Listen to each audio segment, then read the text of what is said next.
আজ পর্যন্ত কোনোদিন মুসলমানদের উৎসব শবে বরাত একটা হিন্দু মসজিদে দেখার জন্য আসলো না। মুসলমানদের উৎসব শবে কদর একটা হিন্দু কোনোদিন চাওয়ার জন্য আসলো না। মুসলমানদের উৎসব রমজান মাসের রোজা একটা হিন্দু কোনোদিন তোমার সাথে সমাজ করার জন্য রাখলো না। একটা হিন্দু কোনোদিন তোমার ঈদের নামাজে আসলো না।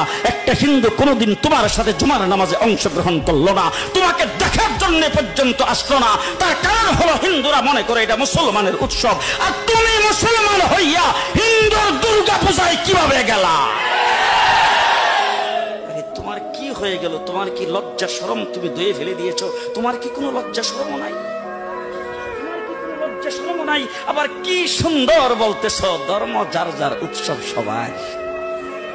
হাই হাই হাই, ও মুসলমান যুবকেরা ভালো করে শোনো, ধর্ম যার যার উৎসব সবার, তাইলে বিয়া যার যার বউ তো সবার।